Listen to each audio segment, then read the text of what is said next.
And now that I have the Holy Spirit within me, now I'm focusing on other people. And that's why you see, especially within the Coptic Orthodox Church, the Oriental Orthodox, the Eastern Orthodox, you don't see much evangelism.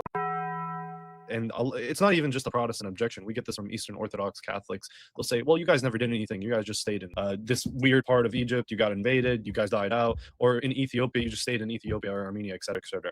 Actually, until the major parts of Byzantine and Muslim persecution, we had a ton of evangelism. In Alexandria, St. Fermentius, he's attributed by historians to have gone to India, which is further parts of Ethiopia. He preached to all of it, and we continuously stayed in connection with Ethiopia as well. We had multiple missions to Nubia. So this is actually in one of our hymns.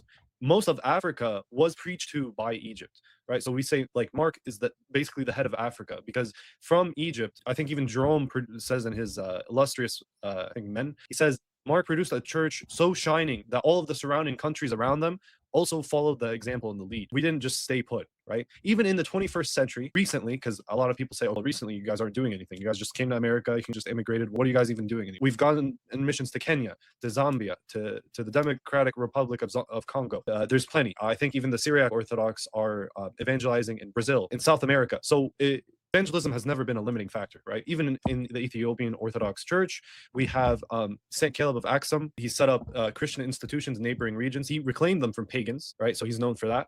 The Syriac Orthodox, by the start of the 7th century, so again, before the intense Byzantine persecutions, we were actually the majority. So we were the majority religion. So nowadays, people are thinking, oh, is Oriental Orthodoxy so small, it's nothing. Actually, in the early centuries, we were the majority, along with the Church of the East. And Byzantine Chalcedonians of now, they were the minority before they started wiping us all out. So the Syriac Orthodox were major. They covered most of Arabia.